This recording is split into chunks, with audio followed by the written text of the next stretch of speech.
I'm feeling pretty uplifted right now. Thank you, David.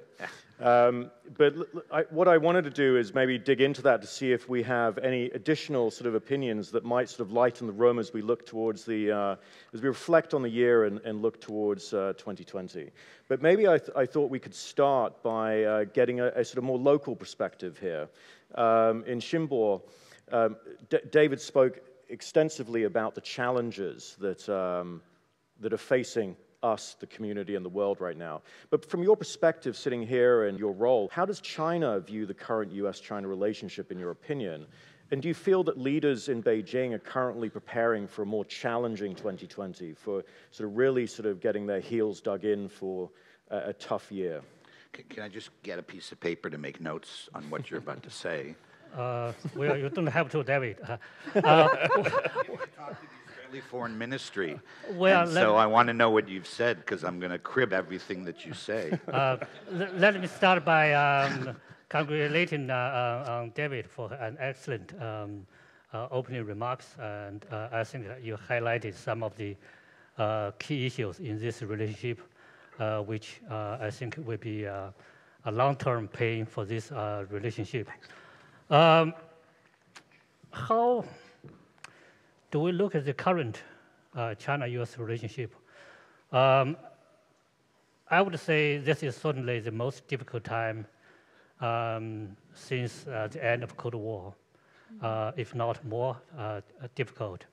From the Chinese perspective, the U.S. is resetting the premise of relations with China. The previous premise is that the U.S. can live with, work with, or rise in China. But now the premise is that the U.S. cannot accept a rise in China surpassing the U.S. Okay, so the premise has changed. Second is trying to restructure the overall framework of this relationship. If you look at the Vice President Pence's speech delivered on October 24th, he said, you know, this administration really wants to restructure, fundamentally recast this relationship. Economic relations goes first. This actually is the very foundation of this relationship. I think the U.S., as we can see from the trade war, the tariff war, the policy to restrict technology transfer, to restrict Chinese investment in the U.S. So all these are intended to really to, not, if not to totally decouple this economic ties, but certainly to downsize it, and in some parts, certainly to decouple it. So this is a big shift. And even on the Taiwan issue, David didn't mention this issue, but for me, I think this is going to be more explosive than economic issue in this relationship from the Chinese perspective. I think some people in the Trump administration, they are really trying to cross the red line on the Taiwan issue by challenging One China. Just look at the report released by Pentagon last June. It's called the Indo-Pacific Strategy, which basically lists Taiwan as a country. So the first time, it was not a mistake. You know, I think people just intended to do that. And also there were other moves that were intended to try to, you know, to give Taiwan a state, sovereign state identity. So that's another dimension. So overall, the framework of this relationship is under restructuring. And the third part of the concern is the approach to this relationship. If you look at the Trump's approach to relation with China in the last 2 years, I would characterize it as 3 no's. The first no is no policy sense. You see the sentiments, right, emotion, but not really a strategy or policy. Second is no credibility, which is reflected mostly in the negotiation. I can come back to this later. The third is no diplomacy. Basically, in Washington today, engagement is a better word. Engagement means surrendering, if not appeasing. So if you look at the 4 major dialogue mechanisms that President Xi and President Trump agreed to set up during the first meeting in Mar-a-Lago in April 2017, this year all the 4 mechanisms, they were suspended, they stopped. Last year, at least one was held. That was the security and diplomatic and security dialogue was held before Xi-Trump meeting in Argentina. And this year, none of this dialogue. Can I just jump in? Yes. You did it to me. That if you compare that to the 60 ways that the Obama administration, right, the levels of interaction that were going on in the Obama administration during we had around 100 dialogue mechanisms, you know, between 2 countries, from the cabinet level to the working level. Today, basically, you know, nothing happening between 2 countries in the diplomatic channel. I mean, in a time when this relationship need diplomacy to play its due role, it's just lacking. And Trump just simply, you know, don't believe that State Department or diplomacy can play a role in this process.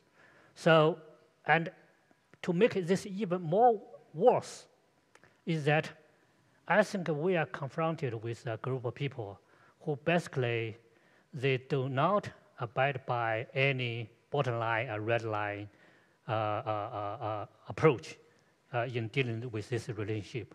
I mean, over the last 4 decades, the 2 sides have come up with some understanding about where the red line is, where the bottom line is. But for this administration, they just, either they do not have a good sense about where the red line is, or they just believe the previous US administrations, from Clinton to Obama, they were stupid. Okay, they all made mistakes. So there is no need for the US to abide by the red lines. So if you put together this picture, this is quite a stark situation for the Chinese side. And think about next year, will the next year be more challenging? If we are going to conclude the phase 1 agreement by the end of this year, then maybe the situation will not be too bad, or will not be worse than this year.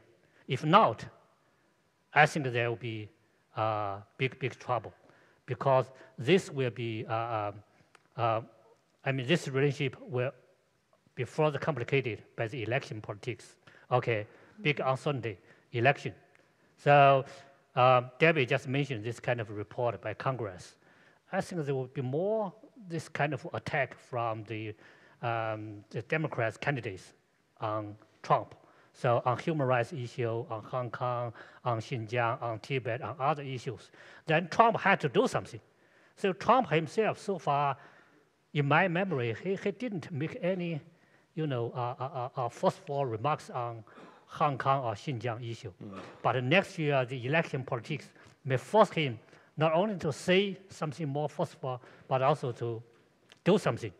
So that will make the situation even worse. So in the short term, I think basically we are still heading to a more difficult period of time. In the long term, certainly we are at the beginning of a long-term restructuring of this relationship. But I don't believe that the trajectory is already set. As David mentioned in his speech, leaders matter. Policy-making process matter. Public opinion, I'm not so sure, because if you look at public opinion, in many cases, it's the policy that shapes our public opinion, not the public opinion shapes the policy. So public opinion is not really an independent variable. But I had to throw it in because it was just too interesting. I know that. I think that currently the public opinion in the United States were largely shaped by the trade war, this tariff war, all these kind of things. Okay. Not because the public really have a serious thought about the relations between China and U.S. in the long term, yeah. and then they decide to change their attitude towards China. If I can comment on that, one thing that I didn't say, which I've written, is you have very different understandings and very different beneficiaries from globalization in the United States and China. If you take a step back and you look at sort of the trends of globalization, China has done remarkably well under globalization, the emergence of this huge middle class, right? Running their own factories, running their own businesses, you know, and what happened? You know, you can read a wonderful article by Fareed Zakaria on you know, the American working class. You know, they went from $27 an hour to $12 an hour in Walmart. They're on drugs. The highest rate of suicide in the United States is white working class. So don't in that sense, that's Trump's base. Now, he hasn't delivered very much to them, but you know, when you look at the difference in terms of, you know, in the West, the benefits of globalization in the United States are the very rich. That's about it. But maybe using that as just a point to transition, because I'd like to take that economics argument maybe and just ask about, you know, when we look forward, what is actually the economic impact? And maybe Mary, just you'd be able to comment on this, because the economy's been slowing down. We've been impacted by a lot of what we've been speaking about already this morning. Everybody in the room should not be surprised that there's a slowdown going on. It is all around us. But how much has this genuinely been impacting the trade issue, the local economy in China? And given that China is being such a significant driver of global growth, what is the significance in there? Because, David, as you said, the middle class in America is being impacted, but what's the really bigger picture for the economy? Any optimism here? Not very much, I'm afraid. Certainly when we look at the Chinese economy, it has been slowing for some time, and this, of course, predates Trump's election. If we look at the deleveraging campaign, which has been going on since 2016, and is continuing. The debate at the moment is quite interesting because you have people who are arguing for stimulus measures because they see that the economy is slowing. And this is so far the argument for more stimulus has been resisted, although that may change. There's a major policy meeting happening in Beijing at the moment on the economy. Definitely when it comes to the trade war, because the tariffs have been implemented in a kind of in tandem and throughout the period of the last 18 months or so. And of course, there's also been a certain amount of warning given to people in the export manufacturing business. So the trade statistics have been a bit lumpy because people have been, of course, front-end loading, trying to get the exports off into you know, the freight containers and so on and onto the onward destination before the tariff is imposed. But if we look at the run of months as the tariffs have been put in place, we can see that there's definitely been a downturn in exports. And in terms of the overall, the knock-on effect for the global situation, the global economy, we've had warnings from the IMF. The OECD has also come out with comments that they have brought down their forecast for 2020 as a result of the dragging effect of the global trade of the U.S. China trade war. So it's not only hurting the economy here, it's hurting the economy in the U.S. and by extension the economy of the whole world. It's also quite interesting to see the impact in terms of employment. Obviously, the provinces that have been most affected by the problems with export manufacturing to the United States have been the provinces around where we are, and of course, Guangdong and Fudan. And the kind of work that is now beginning to see publication in terms of jobs lost. There's recent reference to some work from economists at the CIIC, and they are estimating it's in the region of about 5 million jobs.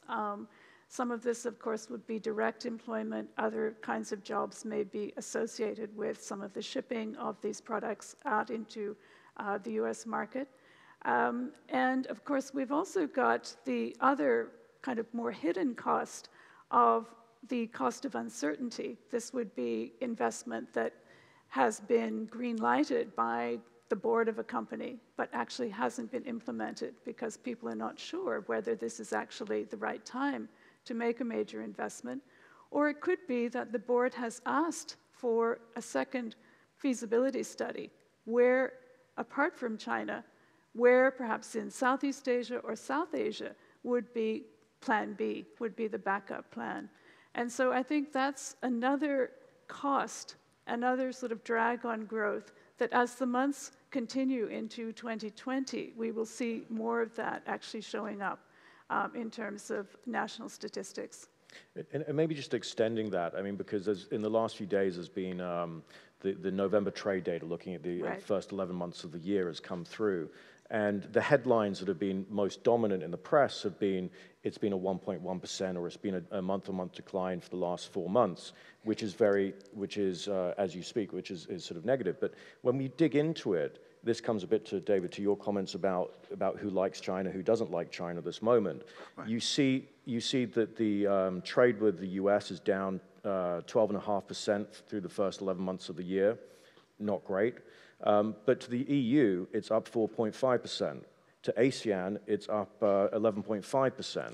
So we're seeing this sort of change in relationships at play here. Now, I think it's interesting, the favorability side. Are we seeing this as, I think we'll maybe get into decoupling a little bit later, but a version of this, the friends are sort of coming into little islands? It's not friends, it's supply chains. That boost in trade to ASEAN is basically sending components down to factories that are probably located in Malaysia or Vietnam, and the final assembly will be done. The components are still coming from the Chinese suppliers and so on, but the actual final assembly, and therefore the stamp from the customs saying made in Thailand, made in Malaysia, made in Vietnam, is really to avoid the tariffs. And I think that's the explanation for some of these new trade patterns. That's very helpful. We're coming up to a really important milestone in only a couple of days, which is Sunday. It's the 15th of December, and hopefully everybody knows that that is the next milestone where we might get more tariffs imposed on China. Anybody with a crystal ball, I think, has had a very difficult time over the last year trying to predict even what might happen by the end of today. But I will ask that anyway, a little bit to the panel overall, but maybe starting with David. I mean, as we look to phase one, we look to a phase one agreement. Do we think that that may actually come through in the next couple of days? I mean, we heard maybe by the end of the year, Xinbo, you said that we might get that. But this tariff, what was the implication if Trump does go through with that? So as I wrote you, I said, I have no idea. That's why I put the crystal ball there. Right. I have no idea. It depends which side of the bed Donald Trump gets up on. We've seen where we thought we were really close. If you look back at the last agreement, people thought they were close. And then, as I wrote, I think as long as the United States, and I saw this in the Commerce Department, the Vice Minister of Commerce said that we have to have an agreement based on mutual respect. And mutual respect means don't tell us to change our laws, right? Which is basically, I think, one of the issues that killed the last agreement, because she couldn't push that through. That's, I mean, as much as we know. So if that's true, then is that still, maybe it's just, it can make, if the Americans would drop that, maybe, the deal could go through. But then, I don't know. As my taxi driver yesterday said to me, boy, 农民, 两个国家的农民, 受苦, the farmers on both sides of the country, of both countries, are really suffering. Exactly. So the hope would be, and the recognition that, as Xinbo said, if there isn't an agreement, then it really does complicate things. And maybe both sides will see that they really, and that's one of the reasons why they keep putting it off. What the FT yesterday said that they were going to put it off maybe for a couple more days, so the deadline may not be on the 15th, right? And that suggests that that both sides really want a deal, right? But Xinbo, do you have a thought from the local perspective, China perspective? Or your visit? And to DC? Well, I think there's still a good chance that idea can be made by the end of this year. It's almost up to a political decision in both Beijing and Washington on this issue. I mean, for the details, it's already they're already on the table. So I think Trump, for himself, would like to see phase one agreement, even though people like Peter Navarro still, opposing lifting part of the tariff imposed. So it's up to Trump himself to make the final decision in the weekend. On the Chinese side, I think we already showed the flexibility by increasing the purchase of U.S. agricultural products. And we also agreed in the negotiation that some of the key concerns from the U.S. side will be certainly on the agenda of the second phase negotiation. So basically, I mean, this is just one second issue. That means if the leader, for political reasons, they want to make a deal, they can make a deal. So that's not that complicated. Mary. It's very much a political decision. When you think that, first of all, the products that would be subject to the tariff on December 15, they've been warned about it for months now. Most of these products are consumer tech kinds of products, things that you buy for Christmas presents, iPhones, iPads, things like that. So all those orders have already been shipped to the United States. The industry itself is prepared for the worst, and unfortunately, the worst does involve shifting around supply chains in the region. So they've already baked in the possibility that this is going to happen. The significance is that if that tariff is levied, then it basically means that all the products made in China that are exported to the United States will be subject to tariffs, because this will capture all of the remaining, all of the balance. In terms of a possible agreement, a first stage agreement, that's already been baked in. That's what they were supposed to have signed in Chile at the APEC meeting.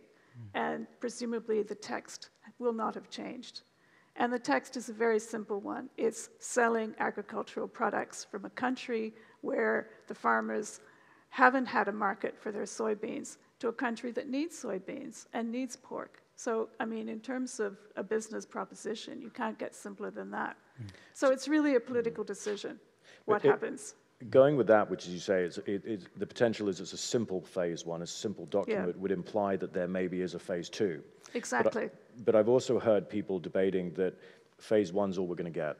Phase two, one may be all that we will get at the moment, but if there is language that comes with the photo opportunity, or however they're going to stage the possible signing of this, that suggests that in the new year, we can continue our discussion. Maybe we could talk about IPR protection. Maybe we could talk about currency, some of these problems that have, of course, been part of the initial discussion between the two sides, but are slightly less emotional than, okay, you've got to stop selling fentanyl. You've got to stop drugging our teenagers. Those very emotional Peter Navarro-style arguments, which I think have been one of the major distractions. I was just going to ask a question. If the tariffs go in, the ones you're mentioning about consumer goods, does that mean that Christmas goods are going to get more expensive for the American, or it's already? If you're a late shopper, sure. Yeah. Right. But if you're an early, if you did your Thanksgiving. If you bought your presents before December 15, you should be okay. Yeah. Well, and everybody will. My wife is in the retail, is in the manufacturing business, so I'm thinking about this for her costs. And she's daily negotiating with her companies. Maybe let's move on to another topic that is dominated. And you mentioned it with Made in China 2025 earlier. But there clearly is a growing concern, the US in particular, but not just the US, that China will dominate technologies that will be critical to the future. whether it's autonomous driving, wherever we're going. The target has been made in China 2025. In many ways, this predates back to indigenous innovation in the mid-2000s as well. The phrase made in China 2025 has disappeared very consciously. But clearly the intent of what was behind it is much more a Nike philosophy, which is what you hear from the officials, which is just do it. We don't need a slogan. We just get on and actually get underway. I don't know if people from Nike are here, but I don't know if they legitimately use that as their logo now. But Mary, maybe starting with you, but is decoupling inevitable? Or worse, has it already started and we can't pull back from it? I think it has already started in certain sectors, and probably the IT sector is the worst example. And it's also very difficult because so much will hinge on what happens next with the IT sector.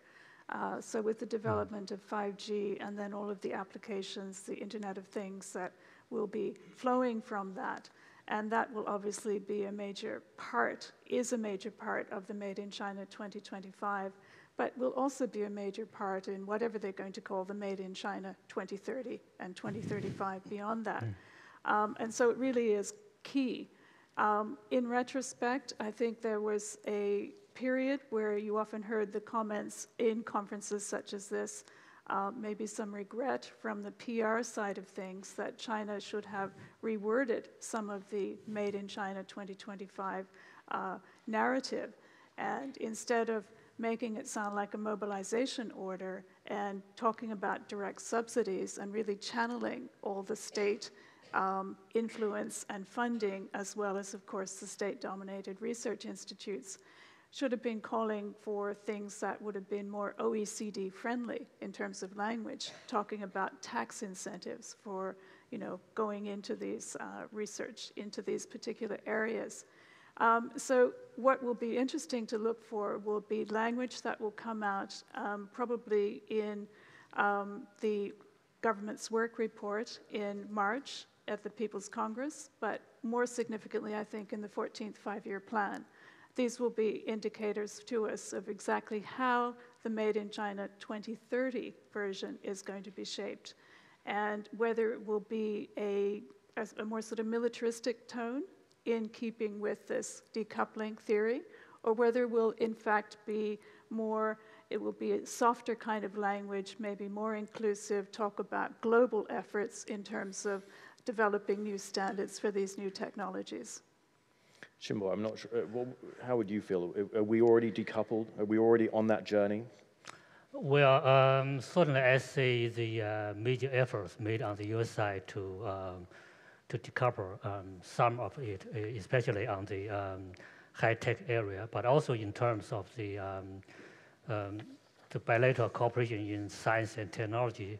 We also see the more and more restrictions imposed on the collaboration between, scientists, professors, research labs, and also the flow of research funding in many regards in this way.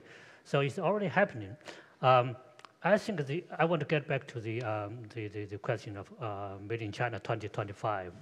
I think, sitting in China, hearing the complaint from the US and to a less extent from Europeans about the Made in China 2025, I was just puzzled.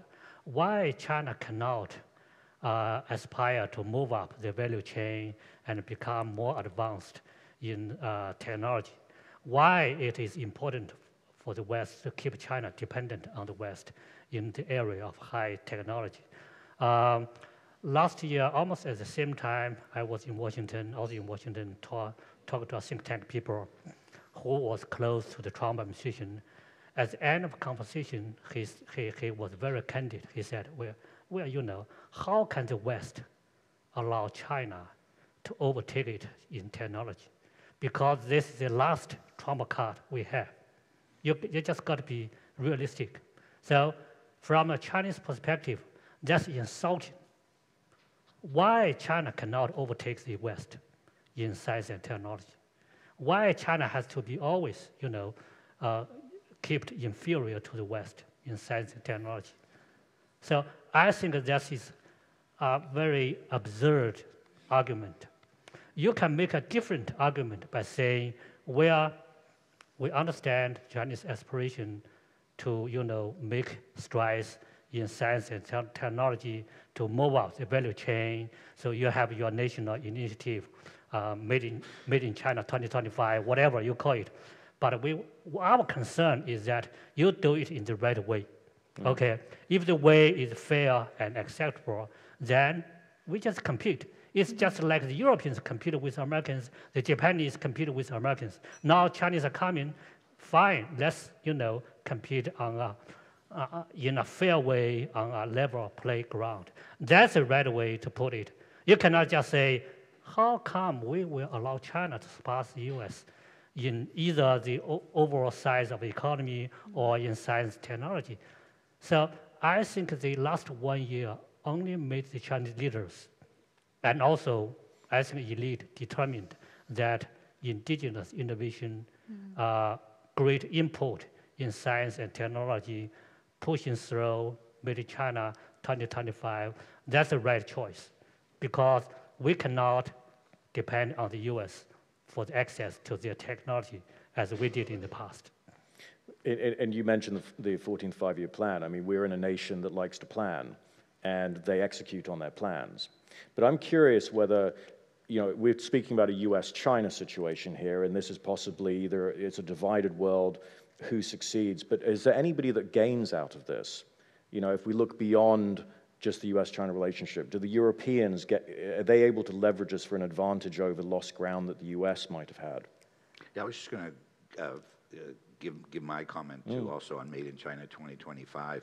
I was at a conference in Sanya about a year ago, and everybody was Chinese, just about, maybe 10, 15 foreigners, and I just said, how stupid can you be? I mean, you publicly announced that you're going to go into Germany, buy German factories, move those factories into China, lead to major loss of jobs in Germany, and you're doing this with state subsidies, 200 billion. I mean, the numbers that were coming out. So when you say do it right, I think China has every right, as you could tell from my comments, China has every right to compete on an even playing field. The problem, and I think we can't over blame the United States. Part of the problem is that China has not been doing it on an even playing field. I mean, the level of subsidies that China has been putting in, or that if you read Made in China 2025, the level of subsidies is huge relative to what, the example that China gives of, oh, well, we learned this from the Germans, right? Germany had 4.0, and it was something like, what did the Germans put in? $200 million. And what was China talking about putting in? $20 billion. I mean, we're talking about factors of 10 or 100, right? And so in that sense, I think, Chinese have the right, if they can do it, go for it. Smart people, talented people, even if they go to America and learn and come back and do it, that's fair. But do it fairly, as you said, and I think that's a problem. And just to go back to the one last point I would make, which is sort of the strategic alliance structure. I mean, if you look, there's a wonderful paper put out by Merix, right? If people are looking, Merix is the European think tank in Berlin, and they have an incredible map, orange color. Have you seen this? The orange map, and it shows who's going to win and who's going to lose on Made in China 2025. And sitting right up there, South Korea and Germany.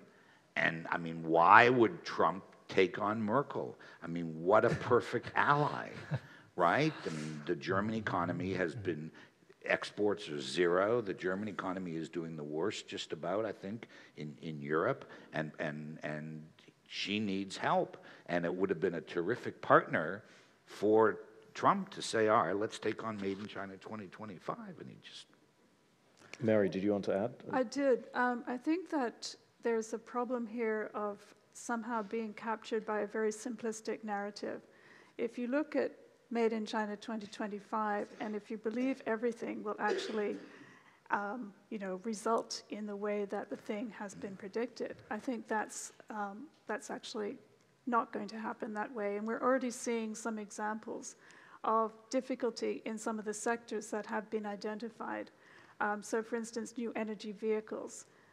This is a sector that's really having a lot of problems right now in China. So we're seeing really the difference between a kind of think tank perspective for planning the economy, which of course China has a lot of experience in doing and actually a lot of success in, particularly when it comes to infrastructure projects.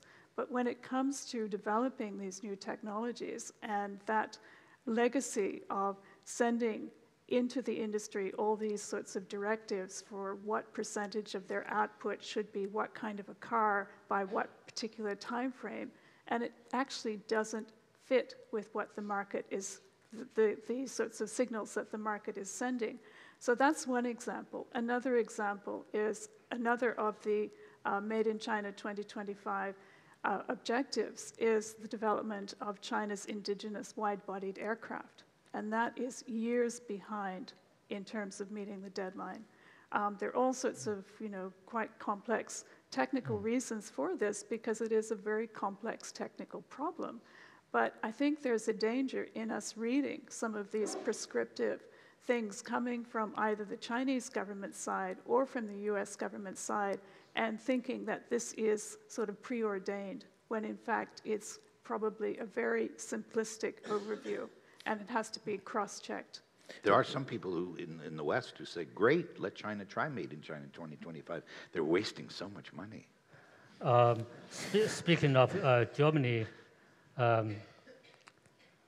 last year, it was about this time, the German machinery industry had this annual conference in Shanghai, a big conference, much more people than we saw today here, many more.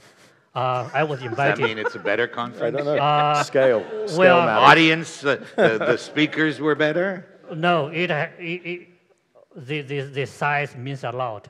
I think it was the first time they had the annual conference in China.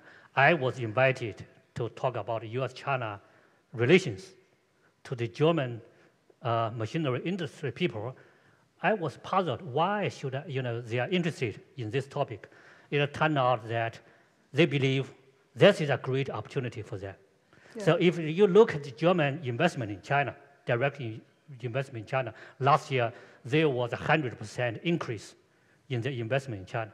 So that's the opportunity they see. Okay. So I just want to pick up on a couple points here, which is, and I think, David, you were generalizing that China goes and takes things and brings it all back here, because I think the separation between state sort of sponsored activities out in the private sector in China is very different.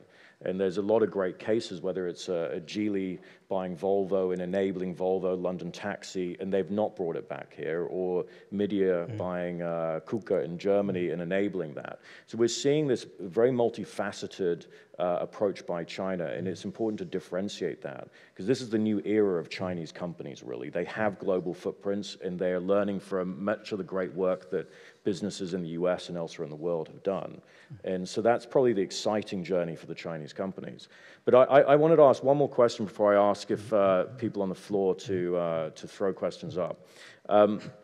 Not throw up. Well, no, not throw up entirely, but hopefully this has been an exciting morning already. But last week, Bob Zoellick was at another, he was a guest speaker at an event in DC.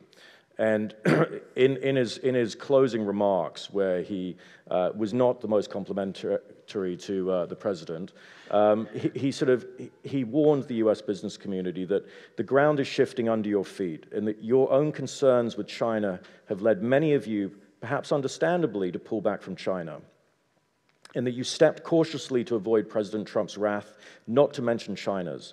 But the stakes are higher now. And he warned that the path we're on, and we've touched upon this really through this morning, are putting risk on pushing Beijing towards a parallel system that will clash with U.S. long-term interests. And he really called on the business community, and that's obviously in sitting in D.C. and probably colleagues of many people in the room, that there is an imperative for companies to step up if they genuinely believe that we are on a wrong path here, that engagement is fundamentally positive. My question really to all is, what constructive role can companies here play? Bob Zellick's comments were to headquarter level people in DC, but if we look amongst ourselves within the China context, is there something that companies here can play? I'll leave that one open to see who wants to jump into that first, but really just thinking about the role that we play here in China. Well, Xinbo, that's maybe. We'll go along the line. David, Xinbo. Yeah, well, the door knock has always been an important thing that for the American business community. I think that's been important. But again, you know, the reports well, what, 19, I mean, a lot of it is just getting real data. And publishing that data and writing the reports and making the people in the United States government or other governments to really see what in fact is going on, because the hyperbole makes it more difficult than the real data. What was it, 19%? I think your report last year said something like 19% of companies felt pressure to transfer technology, which I don't know whether you'd see that as large or small. I thought it was small, given the hype around the technology transfer issue, but also suggesting ways of things that can be done. But I'm not a business person. Well, I think there is, when we talk about the U.S. concerns, the business concerns about China, there's difference between the U.S. business community and the Trump administration, actually, because they follow different logic. When I look at the survey conducted by AmCham in Shanghai, asking, you know, what the business community would like to see coming out of the negotiation, 42% they want to see improved market access, 42%, the highest. And next is improved intellectual property protection, 28%.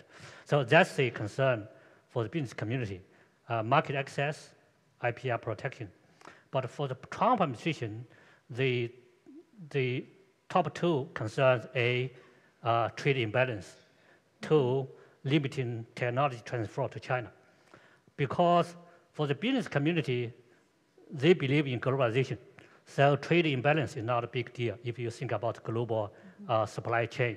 And also, if you believe in globalization, technology transfer is not an issue, because globalization also means capital, people, technology, they flow in a global context.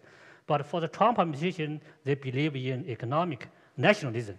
So the logic is that A, trade imbalance, trade deficit is bad for US economy.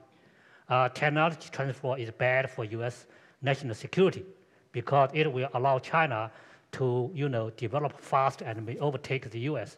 So I think very different logic between the two sides. I think this is a time when people are debating seriously in China and elsewhere whether we are going to see the slowdown or even reverse of the pace of globalization. And I myself still believe that the pace may slow down, but it's not going to be reversed, because this trend is really driven by technology, market, you know, consumers, global consumers, not necessarily by one or two political leaders, whether it's in Washington or in London. So in this regard, I would encourage the business community here in China that stick to globalization and stick to China market. You can file your complaints about market access, IPR protection, but don't take this issue as really a national security issue, because trade imbalance is not in today's world. Technology is normal. It's just part of globalization. So the presidents, they come and go. Who knows what will happen next year or the 4 years after the next year. So you have reaped greatly from the Chinese market in the last several decades. I think as China's reform moves forward, there will be even bigger surprise to you. So that is the message I want to deliver, that, you know, even though people like Peter Navarro will say, okay, you guys just come back, right? Let's decouple the two economies. But I just don't think, A, that's not going to happen, and B, it doesn't solve the interest of the United States as a country. Can I just comment quickly? Sorry, of course. But that also means that your job should be to tell the Chinese leaders that they need, you get access, tell the Chinese leaders that you want to get the American business community back on your side, right? I mean, part of the balance of this relationship for a long time, I mean, in the Clinton administration, human rights, right, was more important than trade. And then all of a sudden the Business Roundtable came out, 300 businessmen said, no, we want trade, and Clinton dropped it. So in some ways you have the opportunity to tell the Chinese leaders that if they want to get the American business community back on their side, the way to do that is to improve IPR and market access. I leave for Beijing right after the conference. Great. I'm not kidding. Good. Well, I mean, the head of the U.S. China Center at Fudan should have good access. Tomorrow morning, State Councilor Wang Yi will have a speech. So watch on that speech. Okay. Tomorrow morning. We shall watch the speech, and okay. hopefully you'll have a chance to make the request that I think is a very good suggestion, the return of all of those series of dialogues that have been discontinued under the current administration, because I think that provides, as well as, of course, the general voice of the business community, not just here, but also in the United States. It provides ballast for the relationship. It really is a stabilizing force. And we heard reference earlier this morning to this kind of make room, this new theory coming out that there has to be some kind of accommodation in the relationship between these two superpowers. And I think that's the more sort of moderate voice that really has to be part of this discussion. We're not yet a superpower, developing country. No. Well, I'm being polite. Well, but you could say in your per capita income, that's true, which is, you got lots of troubles because in per capita income, but you also have an amazing ability to centralize, focus, mobilize. So even though you may still have a per capita income that's the level of a moderately developed country, in China, you still have the ability to focus that strength, what you do have, in a way that really goes forward. I think it's also an acknowledgement that China, of course, depending on how you measure the economic progress, but making the argument that you're still a developing country, that's a difficult argument to make these days. And at the same time arguing, whether it's a market or a non-market economy. Sometimes these arguments are very important for all kinds of philosophical reasons, but I think we have to be quite pragmatic here and look at the facts, the sort of dominance that China has enjoyed up until now in terms of world trade, that it has been a major beneficiary of joining the WTO in 2001. And this has, of course, brought all kinds of positive benefits for China, but it has also really generated a fair bit of displacement in manufacturing in places like the United States and in Europe as well. It's very interesting, the correlation between the Brexit vote and the parts of the UK that have really seen a lot of their manufacturing kind of hollowed out because of Chinese imports. So all sorts of very interesting work on what has happened in the last couple of decades in terms of global trade, in terms of global economic growth. And I think we need to have a realistic acknowledgement of what has been going on and really look at what the next decade would be able to bring, not just for this country, but for the global economy. It would be so much easier for us to make the arguments that China needs us to make if China did some of the things that we really, or even talked about it, wrote about it, discussed it. Xinbo, do you want to respond quickly? And I'm conscious that we are running out of time, and I do want to get to the floor, but I do want to see if, Xinbo, you want to respond to that. Very quickly, China is certainly still a developing country by the OECD standard. You may say China is a successful developing country or more advanced developing country as compared with Vietnam or India. But what I want to mention is that I agree that China is a major beneficiary of globalization, yes. Open up and reform. I grew up in a very poor village in China, and I saw the change in my village in the last several decades, because of open up and reform.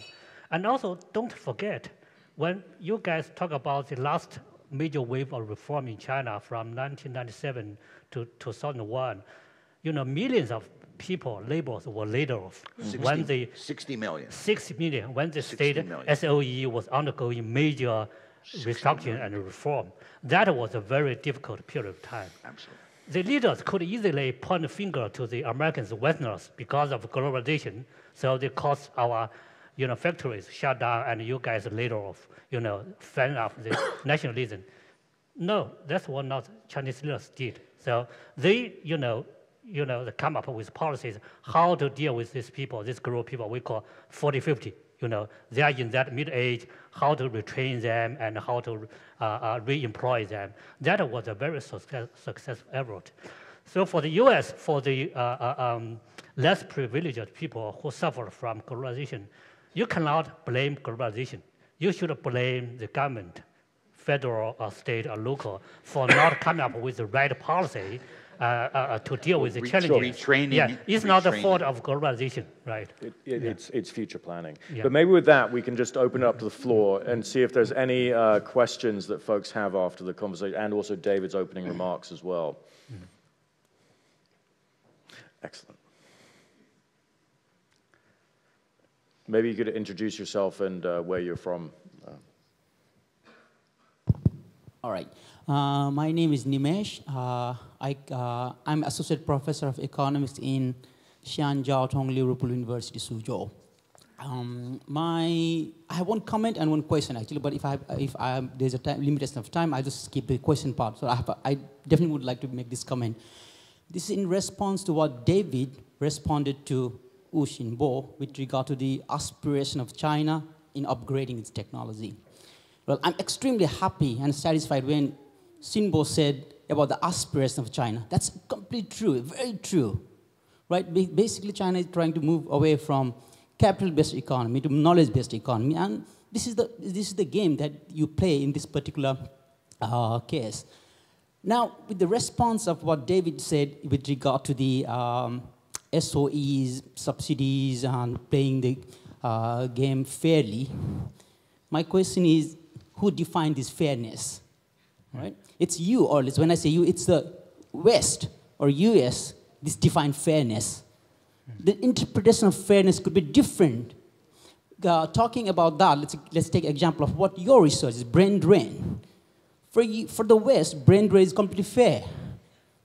If we see from our side, it's unfair for us, or unfair for the developing countries. So it's all about fairness. So if China is doing all these subsidies, I'm not really going for subsidies though, but basically keeping intact with my point of upgrading the aspiration of going above, then that's completely fair for me. Thank you very much. Shall I go with the question or no question? Okay. Yeah. Do I have time? Sure. Well, it depends. How many hands? Could you just have a show of hands? How many other people want to ask questions? We have 1, 2. Keep asking questions. Keep asking questions. Just go ahead. How about this? Can we hear your question and can we go to two? The question is to Xinbo again. Assuming that there's a decoupling is taking place, which is theoretically, practically taking place, then China needs to have friends, definite friends. In that case, what sort of concessions can China think of with regard to its neighboring countries, particularly the Southeast Sea issues and China, Japan, Korea, those sort of concessions, basically? Is China ready for those concessions, both politically and economically? Thank you. Xinbo, do you want to respond? And then I think over Why there. don't we collect more questions? Yeah. We can collect more questions. Okay, let's connect the question. Can we hear the question over on the right? Yeah. My name is Hong Yuan, work for SAP Engineering here in Shanghai. A question, I think I have two simple questions. One of the triggers for the trade war is the deficit, but have you seen anywhere being considered in this deficit that the wealth accumulated by the Chinese middle class and the rich, how much of that wealth flows back to the U.S. through sending kids to U.S. for education or bring briefcase of cash to buy real estate? Okay, that's one question. Second question is, I think I would like any of you to hypothesize on two scenarios by 2020. What if Trump wins? And what if he does not? I will not hold you accountable. It will be, if not for anything, it will be entertaining at least. Thank you. Why do we start with that? Well, what if Trump wins? If Trump has another 4 years for China, it's short-term pain but long-term gain. Okay. And to your question, I think you already saw the signs in China's diplomacy recently, not only to to improve relations with Japan and India, to promote regional economic integration by concluding RCEP negotiation, now pushing forward FTA among China, Japan, and South Korea.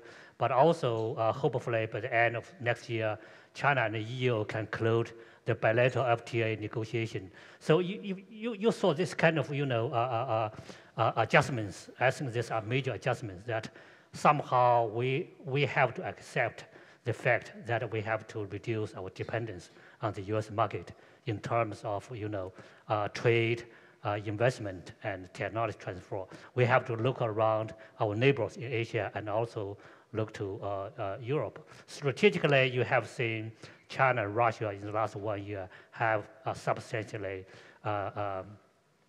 enhanced their strategic and military coordination and cooperation. In a time when people in Washington say, oh, U.S. should win over Russia in the strategic competition with China, actually, their policy is driving China and Russia even closer. Yeah. Mary, you wanted to add? I just wanted to say on the trade deficit question, I think it's, again, a very simplistic way of looking at the two countries' relationships. Because, first of all, of course, there is a trade deficit when it comes to trade in goods. But if you look at trade in services, actually, the U.S. has a trade surplus with China. Sure. And one of these days, hopefully soon, we will have better technology to actually assess when a good is actually sent into another country. With blockchain technology, you could actually dissect exactly what components have come from where, and we would have a much more sophisticated way of assessing any customs duties, because at the moment it's still pretty crude. It says made in China, and then the whole thing is assessed as coming from here. Yeah, I remember when long ago when China was accused of being a trade deficit. A friend of mine did a calculation that about 6% of most products sold to the United States were actually value added in China, and that was just the labor, right? And yet people were screaming about that's gone up. Well, with particularly sophisticated high-tech products, the globalized supply chains, which of course everybody has worked very hard to actually put in place, and it has been a very efficient, very cost-effective way to produce these goods, and nobody really wants to see it disassembled. But that is the reality, that we have these producers around the world, and that companies can have or should have the possibility of choosing the best in class and putting them into their products. So, I was just going to, because I'm very conscious of time, and I think there were two more hands here that I saw wanted to ask questions. Well, now three. I just wanted to say that if President Trump gets reelected, the value of my mother's apartment in Toronto would probably go up. There's the upside. Okay. Can we start with the hand over here at the front row? I think we've got three questions. If we take all three questions, and then we'll wrap up on that. Is that okay? Thank you. Right. This is Neo Ni from Discover. I just heard a news a few days ago that is the president of the AmCham Hong Kong was denied to access to Macau. I'm just, because I want to everybody in my company be able to travel, around the world for business. So what is the implication that as we are the AmCham Commons over here, to put attention to that, so make sure that we have not be disrupted because of those kind of reasons? Sure. I think over here there was, do you have a position on that for AmCham? But I think there's a hand here and then at the back.